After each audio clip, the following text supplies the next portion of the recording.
Me and Karen, a love story, just kidding. Karen is a total bitch, but buckle up because here is my novel. My husband and I are in our late 30s and child-free. Some people on Childfree said I should post here too, so enjoy the saga. My husband and I had been saving up for almost a decade to move to a tropical paradise. About 2 years ago, we bit the bullet and moved to our dream location. Housing here is super expensive, like Hawaii prices, so all we could afford was half of a duplex. It is beautiful and on the water with places for our boat. Unfortunately, Karen, Billy Bob, the boyfriend, and her 3 gremlins live in the other unit. Setup. There is some period of time we just went for a week here and there, but we live here full time now. The entire duplex was owned by an older gentleman who rented out both sides. The sides do not match at all. One side is a 5-bedroom, 3-bath. The other side of the duplex is a 2-bedroom, 1-bath. We bought the 5-bedroom. On our side of the property, we have 90% of the backyard, a gazebo, and dockage, about 150 since it is on a corner. The other side has a small backyard, patio, and maybe 15 of dockage. The rental leases say the renters are entitled to their specific backyards, but there were no fences or anything, so all the renters shared the entire backyard. After we bought the house, Karen immediately tried to throw her weight around that they expected to continue with that privilege. I told her if she asked politely, we would try to accommodate her. She thought this meant she could use our backyard whenever she wanted. Party incident. One day my husband and I are enjoying some drinks outside when a delivery truck shows to set up a giant blow-up thing in our backyard. I asked Karen WTF she thought she was doing and she said it was her kid's birthday. Then she had the gall to say it was a family and friends only event, so we had to stay inside our house. Not wanting to be a total asshole and ruin some little girl's birthday, I told Karen after this she had no access to our backyard, period. Karen shrugged and kept setting up for the party. During the party, a drunk adult wandered into our house which shocked us all. I said Karen's house is the other side and he said, oh. Karen said she owned the whole property and to use whichever bathroom was available.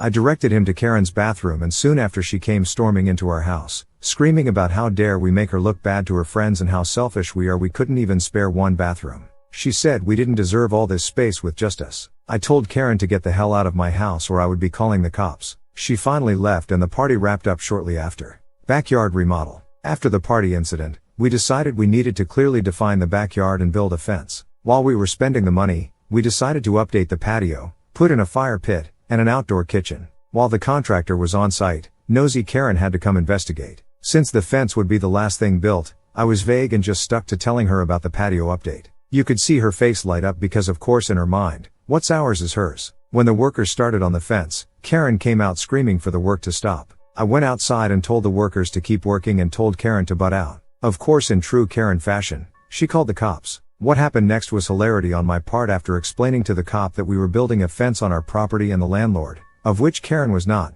knew about it. When the cop gave Karen a stern lecture, I thought her head was going to explode. She went back into her house and slammed the sliding door so hard it sounded like something cracked. We got our fence and I thought that would be in the end, but of course not. The boat incident. One day, Billy Bob entered the picture and he was as much a terrible neighbor as Karen. He would throw cigarette butts and empty beer cans over our fence for disrespecting his woman and quat. I didn't know Paradise had trailer trash, but Billy Bob is the epitome of the stereotype.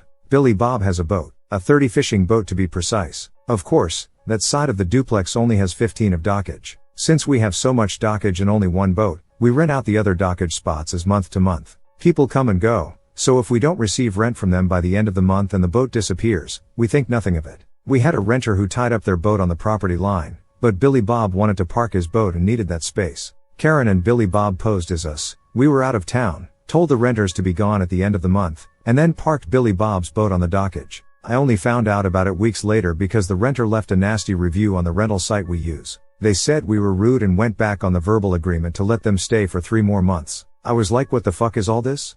After a phone call, I quickly put 2 and 2 together. I called the cops who told Karen and Billy Bob they need to move their boat or it would be towed, the equivalent of it anyway. Karen and Billy Bob started screaming the boat is fully on their property. It isn't, then changed to no one can own the water, true, but a seawall is deeded, that we are liars, and at some point Billy Bob punched a cop and went to jail. I felt bad for the cops, so took them all snacks the next day with a note apologizing for neighbor drama. I ended up winning my small claim suit against them for lost rental income, but of course haven't seen a dime. I eventually convinced the dockage renters to come back and gave them a few months free as compensation. Final revenge. If you've made it this far, congratulations. Get ready for a juicy justice boner. So with the collapsing market, We were trying to figure out what to do with our savings when a perfect opportunity opened up. The landlord who owned both properties was in desperate need of some cash and was tired of managing the property from 2,000 miles away, because of course Karen is a Karen and called him weekly for every little thing. His only stipulation was we let the poor single mom who has been his renter for 8 years finish her lease, which is up in July. Since we just have money we were trying to reinvest, and because now we get to control our neighbors, heck yeah, we jumped on that.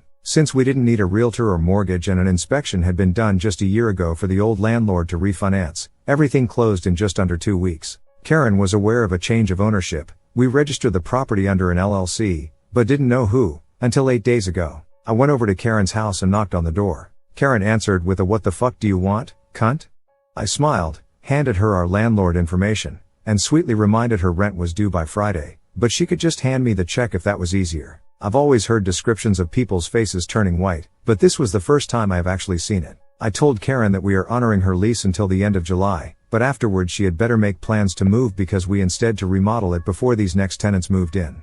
Bye bitch. Edit. A lot of people misunderstood the beginning. Let's call our side of the duplex, Duplex Op. The other duplex is Duplex Karen. We purchased Duplex Op. After we bought it, Duplex Op was no longer a rental. Both Duplex Op and Duplex Karen were for sale independently, but we only had the money to buy Duplex Op. Duplex Karen is still a rental because it is never sold. Now we own both Duplex Op and Duplex Karen. Duplex Karen is still a rental. Duplex Op is still not a rental. When we made property improvements to Duplex Op, it was ours and not a rental. Update number 1. Not much to update, folks. Karen and family's lease isn't up until the end of July. Rent has been paid on time. As far as I know, she doesn't have a new place lined up. We've served her 30-day notice we will not be renewing the lease. We also offered in writing that we will prorate July and waive the termination fee if they want to leave before the end of the lease. Beyond the near weekly loud parties and having to call their police because the kids were throwing lit fireworks at our boat, not much beyond the norm. Update August 2nd, 2020. Long story short, Karen and family is still in the place and not paying any rent. They were served with eviction,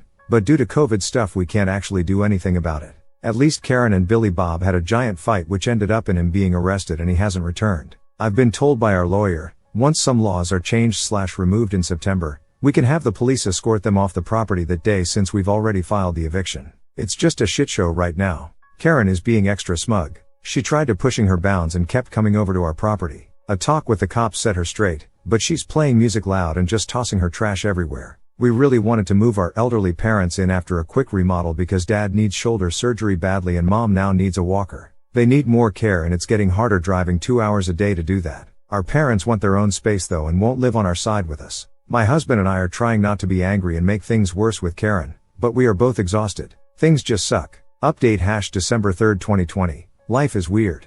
Karen is still here. Since we couldn't evict her, my partner went to stay with their parents for a few months so in-laws could get the surgery/care they needed. They are doing better now, which is great. Here's the weird part though. In October, Karen's mother, Susan, came to live with her since Susan's landlord chose not to renew her lease. Susan is an angel. Susan was mortified at Karen's and the kids' behavior. Susan is a tough one and has been cleaning house, both figuratively and literally. The kids are so much better behaved and Karen stomps around like a sullen child. Susan and I share drinks every few days in the backyard. We bake together too every weekend. For Thanksgiving and Christmas, since no one was traveling for the holidays, we made a big feast and set it up outside with some backyard games. It was a great time and even Karen was being pleasant. I tried to tell Susan not to worry about rent until they find another place, but she insisted on paying. I lied about how much the rent was so it's only a half payment, but it just covers the taxes/insurance. We drew up another lease that is month to month. Susan wants to move back home at some point and take her daughter with her.